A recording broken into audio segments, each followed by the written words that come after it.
Hey everybody, Kimberly here, and I'm super excited to share with you the top 2024 games I played this past year.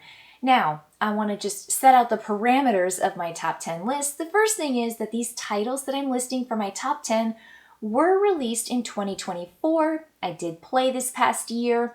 And then the other thing I'm really considering here is replayability. That's my biggest criteria. What are the games that are actually going to come back out on my table? Which games do I want to play again right now? And that does, play into mechanics. It plays into theme. It plays into, the style of gameplay with like a larger group or a smaller group, cooperative, competitive. So for me, it is that replayability factor. What game do I want to take up space in my basement, which I just have very little space for? So that's really what's going on here. I also have a surprise coming up and some runners-up that I will tell you about before my top 3, so you'll know what just missed my list, which I think are still really, really dynamite. So, starting with my number 10, it is a small box game from Allplay. Boy, they're really getting me. My top 10 is Lure. So I just really, really like Lure. I have so much fun playing it. I enjoy the press your luck with the dice selection and the rolling. I love the artwork and I think it is so fun and shareable. I am playing the whole time and I'm having a blast. So what players do is they will select the amount of dice that they want to roll with based on what the selections are. Cards are flipped over for players to look at ahead of time. They might have requirements and thresholds to meet. Then players will secretly put that number of dice in their hands, some of which might not be a d6. Players are going to get special sided dice that they get to use in addition. Then they'll reveal it. The player who has the fewest dice in their hands gets to go first. So you're kind of like hedging your bets. Do I think that somebody else is going to play? Am I going to play low? Am I going to go big and just play a bunch of dice so I can nab up those big, heavy hitters, those really, heavy fish that give a lot of victory points? How is it going to go? And there's a nice consolation prize for players when they don't get any fish in the round. You get these little tokens, and you can play these lure tokens on your turn to modify or boost your rolls, which is really cool. Just love it. I think Lure is a fantastic game that I'm going to add to my small box games, but is the one that I'm going to share the most with players. I really do like that press your luck, and I love rolling some dice. So for me, that definitely scratches the itch. All right, moving on to my number 9. My number 9 I just received as a Kickstarter supporter or backer, and I really liked it. And I think it's fantastic because it's got 2 different boards, but the gameplay is so accessible and easy to get into. The game is called Rebirth. And with Rebirth, players are rebuilding all these different locations. So the first one you can play with Scotland, and you can play on the other side of the board, which is Ireland. And players are going to have these chits that they draw that give them a possibility to build in the fields, or maybe build energy, or build in the cities or monasteries. And players really are strategically placing out these based on what they think is going to help them and maybe hinder their opponent, because it is a shared board and you're going to get runs and more victory points if you can put contiguous leafy plants next to leafy plants that are yours, and or same thing with the energy symbol. But then there's also these like castles and monasteries that are really fascinating. They give players these scoring opportunities. Just a great like entry game. It went fast and it was loads of fun. And I see myself replaying Rebirth a whole bunch and wanting to like share it because it's just got that feel. It's got that Ticket to Ride feel where it's like you have a very simple turn, but your goals are going to be different and you're going to really come into conflict with players on the board in a very similar way. So it's like, entry level. I love that. It just is really, really good. So Rebirth is my number 9. Moving into my number 8.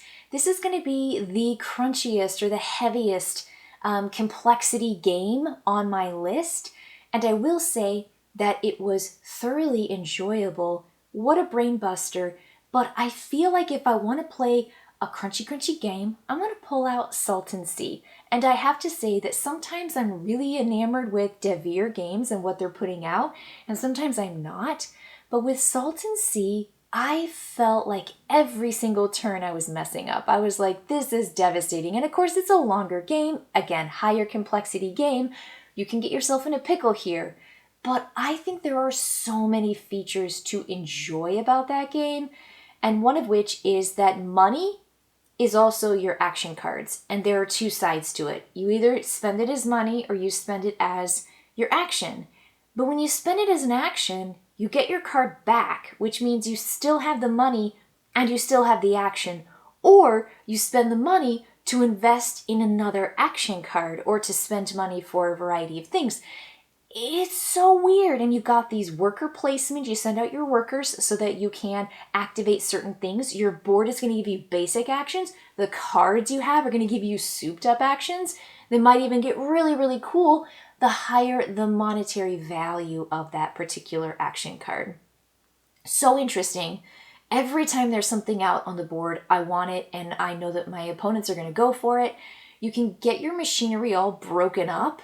And I mean, like at the end of the game, I think the first time I played, I think most players forgot that it's negative points if you break all your machinery. And really you're drilling down for things and it's like elements and you are drilling and getting stuff, but then you kind of break your stuff to get down in there. But then you spend those to make, I want to say like lithium and stuff like that. There's really only 3 resources or 3 things that you're using in the game. And you have to continually uncover those on your board. There's a lot going on with Sultan Sea, but it's really, really rewarding. And there are a variety of ways to victory, variety of paths. Again, I was seeing my opponents make really smart moves, feeling like, oh my gosh, I'm making terrible moves. And we all came within a nice grouping at the end. And so it's just lovely. And so I cannot wait to continue playing Sultan Sea to see more of those strategies that I've missed in my previous plays. So that's going to be my 8. I'm going to get to my 7. My 7 pick is going to be a lovely, charming, adorable farming game called Harvest. Yet again, another one of those games I backed on Kickstarter. It is just great and I love it in 2 players, 3 players, 4 players. I think it works so well. So there are a couple things here that I enjoy. Every player has their own board and they are clearing forests, which uncover new buildings for players to purchase and invest in, which come back onto your board. But then there are also spaces for you to put down all of your garden stuff. You got wheat and you got pumpkins and you got blueberries and there's one more thing that I'm not thinking of and I can't think of it. But it costs you fertilizer and water to grow them and to harvest them and to score them. So you're constantly bringing out all of these crops and then you are harvesting them for victory points.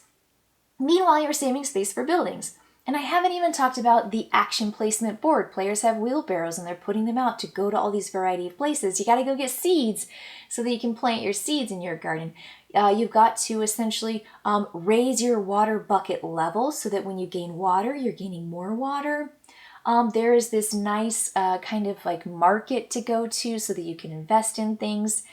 Lovely, lovely feel. And the initiative draw at the beginning of every round is fantastic. Players are drafting to see who goes first in the coming round of 4. And you also are going to gain resources on that particular tile. Players have this asymmetrical player card and action that's just solely theirs. I mean, so many things that I really, really like about that game. So Harvest for me is one of those that I want to pull out again and again and share it because people are really charmed by it, including me. Okay, so moving on to my 6. This is going to round out the bottom 5 of my top 10 list. This is a fast, fun, crazy dice rolling game that doesn't necessarily suit the title. It's called Panda Royale, and I got a chance to play it at BGG, and then we got it, and I have played it so many times. Of all the games on this list, I have played Panda Royale the most. And it is so fun and easy to teach people. It's got a nice dice rolling where you just have essentially these yellow six-sided dice at first, and you write down your score. You're like, okay, I got a 1 all the way to a 6. And then you will be gaining dice. So every round of the 10, you will gain a die, and you gain a die, and you gain a die, and you gain a die. So at the end, you're like rolling this massive hand, like a fistful of dice, and then you're scoring them. And every single die functions differently based on the particular color and side, and maybe it's got sparkles in it. If it's blue, the sparkles are going to make your blue dice times 2. Purple dice are times 2 inherently.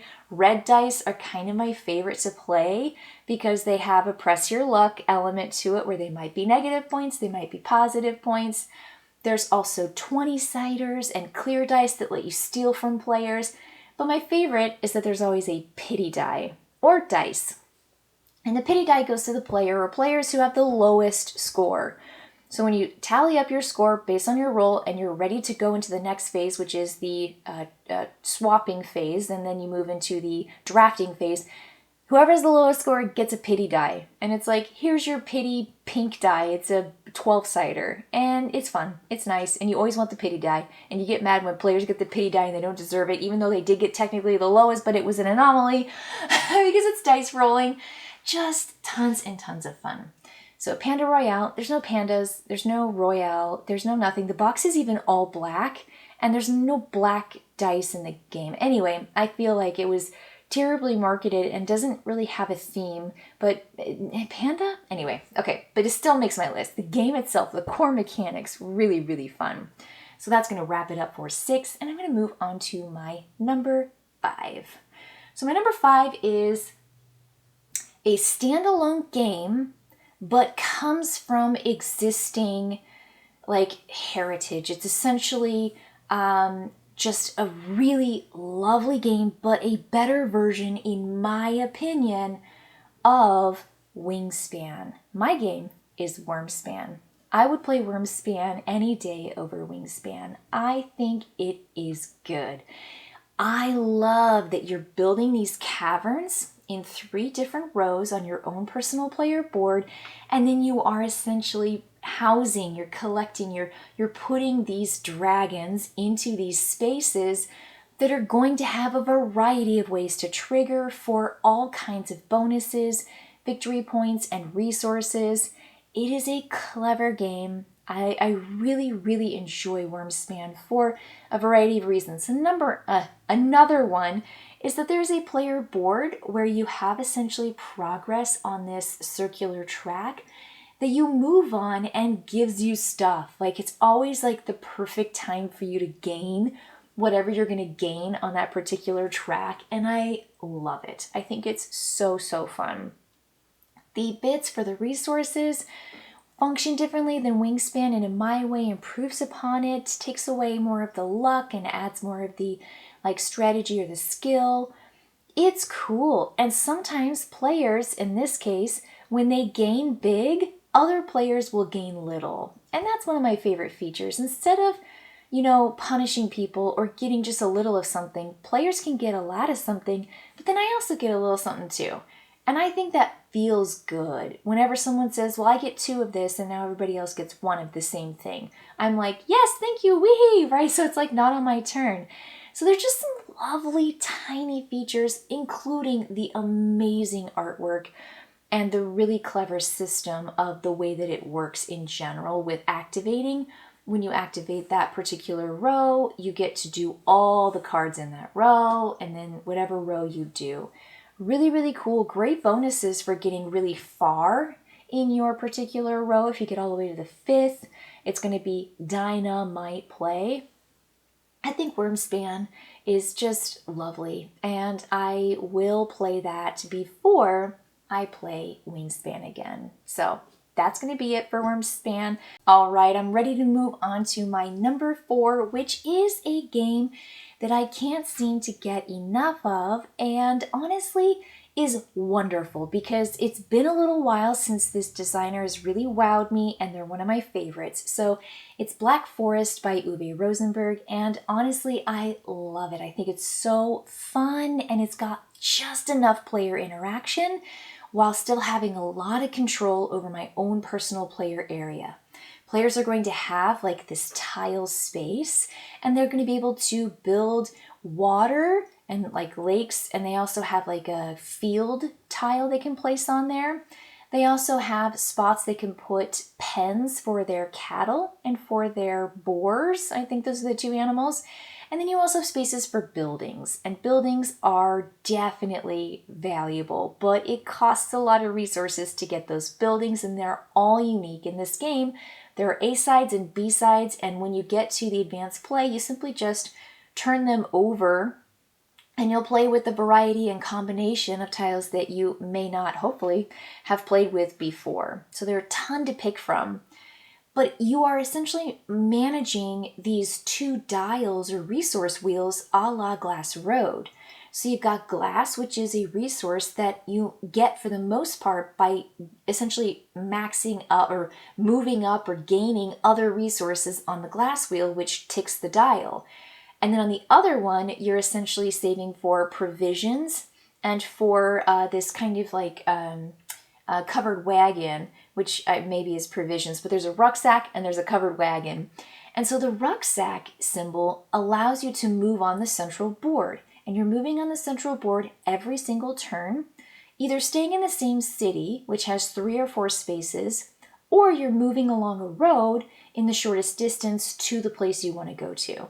And when you go to a location, if someone else is there, you have to pay them a resource by losing one of, let's say, wood, and you give them a wood, and then you get to do the 2 actions that your figure is standing in between. That's the coolest. Like, that's really what is so dynamite about this. So these tiles are all randomly placed out at the beginning of the game, so that's different too. So the replayability here is just so high. So on your turn, you just move to a place, or you stay in the same city and just do a different action.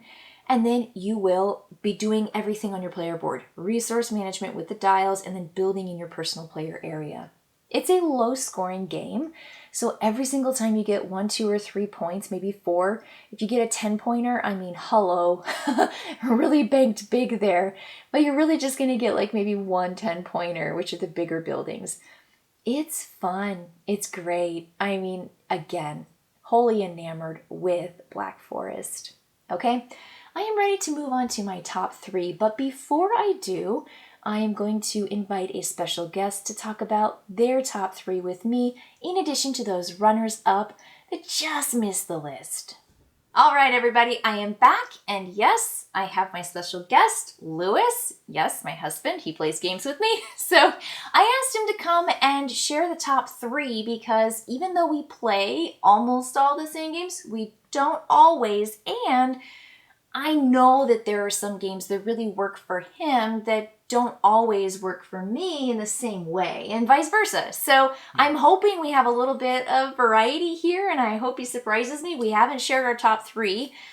So what I want to do before we get to the top 3, first thing, I've explained my rationale. Like, what's your rationale for best games of the year? Like, what criteria do you have? Like, when you're thinking about your top games, what are you thinking makes the list?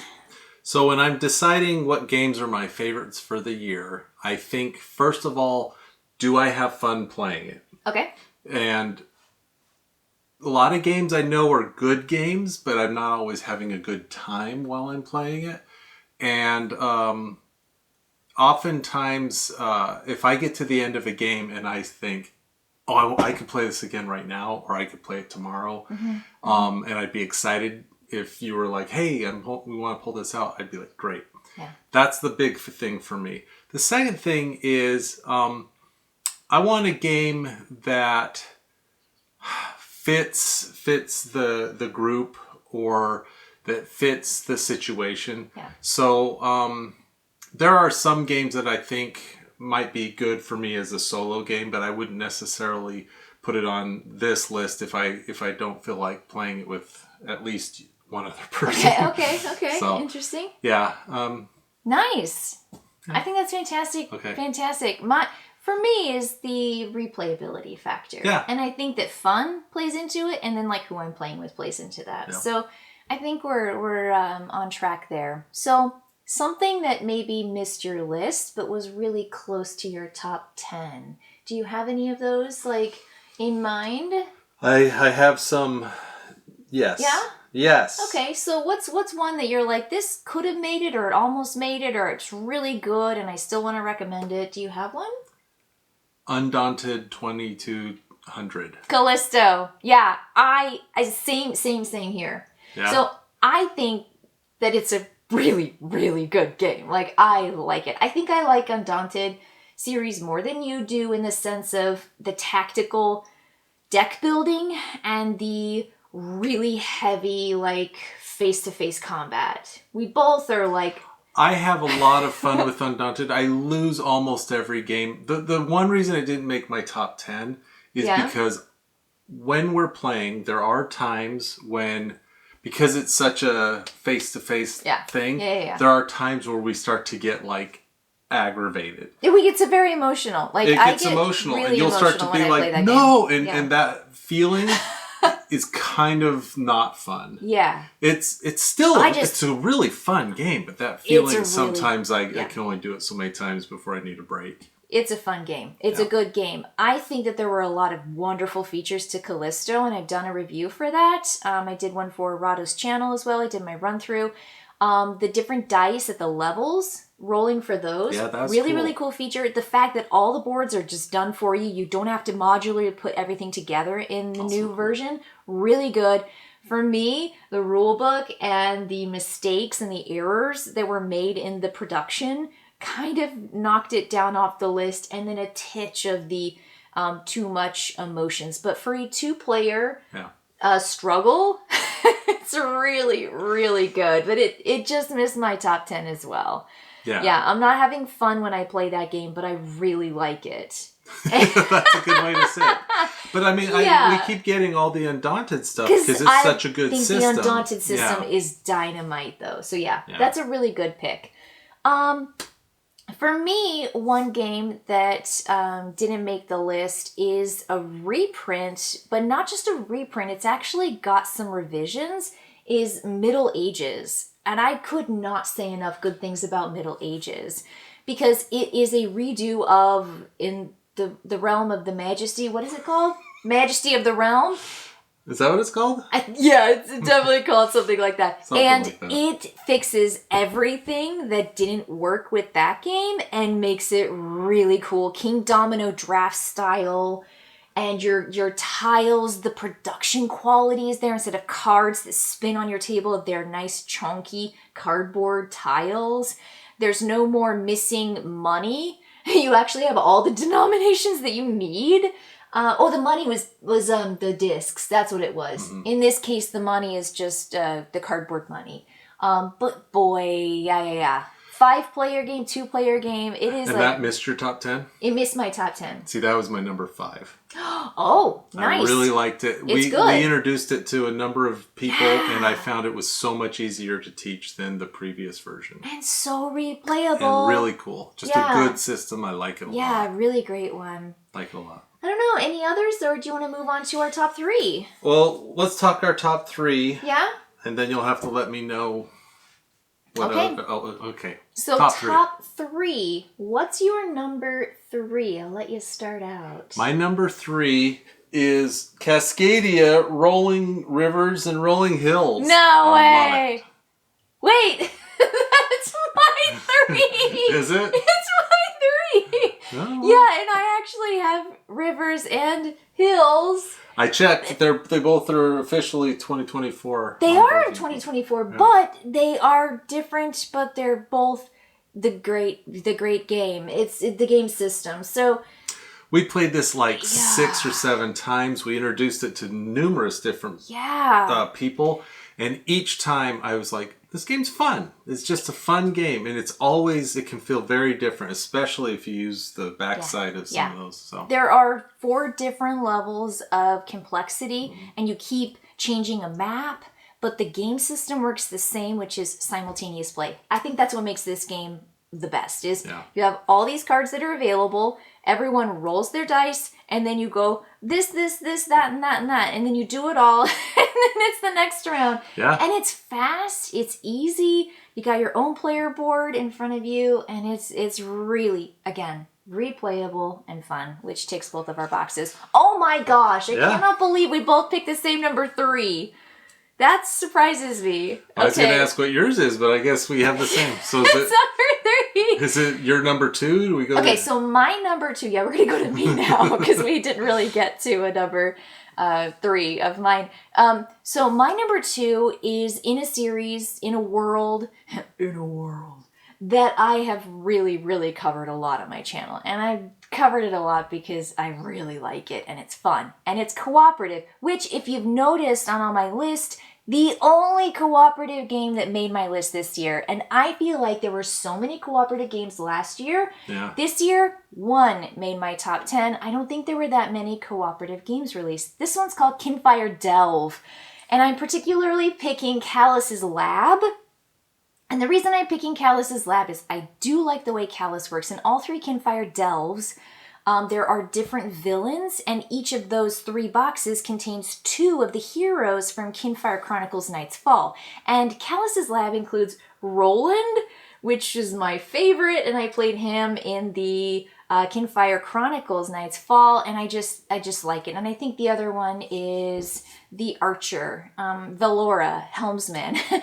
So she's in that one as well, and you get 2 heroes, and you just dive into this well with 4 different challenge cards, and then you have to fight the big bad at the end. And it's all about pacing yourself, and there's a little bit of rolling dice to kind of help you, but you get to help your fellow player on their turn when you play these boost cards, and every character has a totally unique deck of cards. Yeah. It's so fun. It's really fun, and I just can't say enough good things about it, and it's nice to hear that other people are talking about it too. The characters do feel unique. They feel super different. Honestly, if you like the game, I think buying all 3 makes a lot of sense. Oh yeah, because then it's not just a 1 or 2 player game. You can then combine them to make a 4 player game. Sure, or you can trade out different characters. Yep. With different villains. Yeah. That was my number 6, the Kinfire Delve series I put down. I do like it. I like it a lot, and it's fun to play all the characters and get a feel for their style of play, because it is that kind of adventuring, what is it, like a dive, a D&D kind of feel, like that's really what's going on with that game. Yeah. Well, Kinfire feel. Kinfire feel, exactly. Yeah, Kevin Wilson, designer, just really, really great stuff there. And fantastic artwork. I mean, the quality is just really good. Oh, yeah. So you have a number 2 that's not mine, because you just said it was a different place in your list. 6. So I'm excited. My number 2 is probably somewhere on your list. It's Black Forest, the Uwe Rosenberg new game, which, for as much as I play games and as much time and attention as I spend, somehow it just passed me by that this game even existed. Right? Until I went to Board Game Geek and we played it our first night there. And I just had such a good time. And it does everything. What was the earlier one called with the same... Glass Road. Glass Road. It does all the stuff that Glass Road does, which I really like Glass Road. Yeah. But for some reason, I just have a lot more fun with it. I agree. And so, I mean... Yeah. As soon as I got back from Board Game Geek, I put in an order and got Black Forest. And I really like it. So that's my number 2. For the year, I just had a great time with it. I'm really happy. Yeah. I did talk a lot about that. My Black Forest was my 4. So right before you showed up, I did my 4. And that was Black Forest. So I talked a lot about the mechanics and what players are doing and like how cool it is. Not for me, it's like the perfect balance of player interaction and player control. Like you've got your own stuff, but then you also have that navigating space out in the center, and I really like that. Yeah. Yeah. It's a lot of fun. I like the system. I just like... It's got that... It does have a kind of older school feel, like... Okay. Maybe that's why... Well, I mean, we used to play these Uwe Rosenberg games back in the 2010s, and they had a certain feel to them, and it kind of reminded me of that. And it's a style of play that I still appreciate. I still like. Awesome. Yeah. Yeah. Well, fantastic. Okay, we are on to drum roll number 1. This is number 1 of the year. Like, what's the one game you're like, this game is great. All the things ticks the boxes. Yeah. And then you just, I'll pull it out right now. And that game Oh boy, I'm excited. I don't know what your number one is. So my number one is based very much on the criteria of it's fun to play. Yes. It's highly replayable. Ah. To the point where... I think I know what it is. You probably know no. because this game has maybe the worst cover in all of games. I'm sure you've talked about it already. It's called Panda Royale. Yes. Oh my gosh. Yes. When this game was introduced to me, I looked at the cover and I said, "This game looks bad. I don't even want to open it." Yeah, you didn't even really want to sit down. I didn't. I was like, grumpy. "Oh, I don't want to do this." And then they explain you're going to roll a die, and then you're going to draft some dice, and you'll roll 2 dice, and then you're going to draft some dice, and then you'll be rolling more. And if you do really bad, you'll get a pity die. Yeah, the pity die. And all you're doing is rolling dice and trying to get big numbers. And then Lewis raised his hand, and he's like, "Where's the pandas? Where's the pandas?" No, I mean, it's kind of a stripped down, themeless game. Very themeless. But it's so much fun. Yeah. And did you already talk about this? I did What talk number about, was it for you? For me, it was just at the top of my bottom, so it was 6 for me. Number 6? Panda Royale was pretty high up, but didn't make my top 5. Well, I mean, we went and played, we went to visit Kim's sister and her... 3 kids. 3 kids were there, yeah. And, you know, you try to introduce a game to them, and they're just like, this game's weird, you know, this isn't Uno. And then we introduced Panda Royale, and boy, it didn't matter. Kept getting more children. They just kept joining in, and people would come around. And they're like, "You're rolling all those dice, right?" Yeah, and it's just fun. It scales so big, and everyone has fun. And I think, it's great for math. If you have kids, they have to do a lot of math. A lot of adding. It's just adding. A little bit of some subtracting if you do red dice, like I told you about. Some times tables, but it's times tables too. Yeah. It's the kind of game that I feel like no matter who I'm with, what group I'm with, I could say, let's pull this out. Yep. And even hardcore gamers would have a good time, but never gamers would probably have a pretty good time. Yeah. And it doesn't overstay its welcome. No, it doesn't. 10 rounds done. And people love digging in the bag for dice. Like if they've never seen non-D6s, like they're like, well, how many sides is that? Like the kids were like, 20? Like 12? They were like, what? So they had a really great time. That's such a good one. I forgot that was your favorite, and then as you slowly started describing it, I remembered that it's really struck you, which is fantastic. So yes. For me, my number one is a game. I mentioned this before. I still, back a lot of games on Kickstarter, and I'm really interested in specific designers and publishing companies and things. So for me, this one I kind of just went off of designer and theme. It's called Let's Go to Japan. And I was taken. I feel like this game for me, to make it to the top of my list, having played more games more recently, makes me feel like this is the game. This is my game from this year that I really, really enjoy. It's not as accessible. I think when I first taught it, I went, oh yeah, it's like really easy. You just grab some cards and then you're going to play some cards. You're going to put them here. You're going to take those cards. And then by the time I introduced everything, I was like, oh, this game is a little bit more complex than entry level. But it's still light medium card game where you are planning out your trip. You've got 7 days, and every day you get 3 things to do. And these cards are either in Tokyo or Kyoto, which are color-coded, and you have to travel from city to city if you're changing card to card to card from either in the day or from day to day. And you're collecting these tokens that are going to give you points at the end. You're banking on getting symbols that give you your cards. And so there's just all this planning and interesting feature. And you know what? We just recently played Far Away. Is that the game? Far Away? Far Away, yeah. And that has a similar feature to it where you're getting cards that let you accomplish other cards, but in Far Away, it's this planning forward and then executing backwards. And in that one, you have to do things in the day going from the first day to the 7th day. But you can plan in any But you can plan them in any direction. Yeah, in any spot. It's really good. That game's really like good. it. It was my number 9. Oh, it did? It made your list? Yeah, it did. I wasn't make sure my if it was list. going to make your top 10. Well, it's a weird game because every time Kim brings it up to play, He's like, I'm like, I don't want to play it. But then when I sit down, I have a really good time. Yeah. And we played it with a few different groups. Yeah. And every time I would be a little grumpy at first, and then by the time I was over, I was like, that game's fun. Yeah. You know? So and it's beautiful. It's a really good choice. The cards are gorgeous. I like that they're big cards. They're like, big rectangles, like tarot-sized cards. But it's just super, super, for me, it's fun. And because you're doing simultaneous drafting and selection, there's very little downtime. Yeah, and you're passing cards to players to your right or to your left, depending on what round it is. So you're looking at that player over there going, what can I give them that's not going to bank them like the game? Points, right. So you have to be considering the people next to you when you pick your card and give them the other card, which I think has, again, just enough player interaction.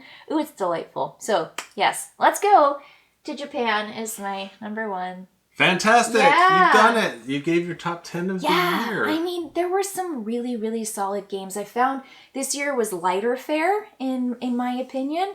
A lot of games that I thought were good or that made my top 10 were lighter than... I had 3 that were kind of heavier. But 7 were still pretty light. I don't know about you. And I already talked about the cooperative competitive element of it. I mean, I had some heavy stuff in there too. Salt and Sea.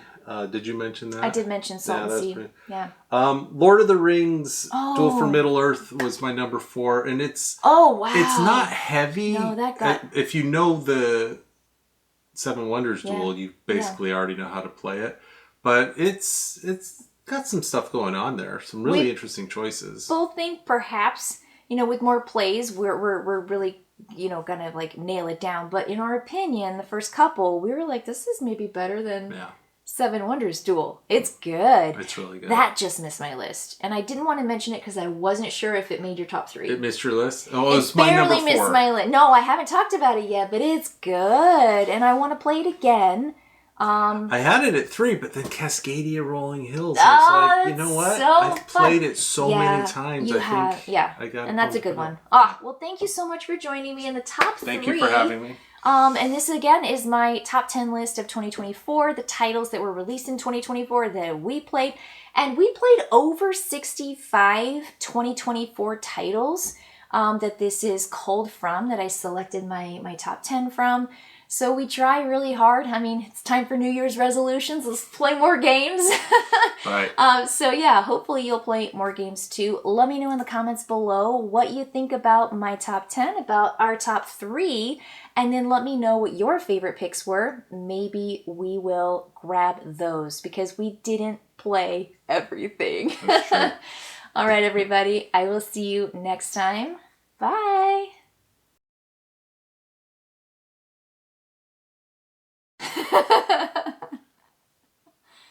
Remember, if you want to look at the camera, look at the screen that's hanging off it. No, but look at the lens. Oh well.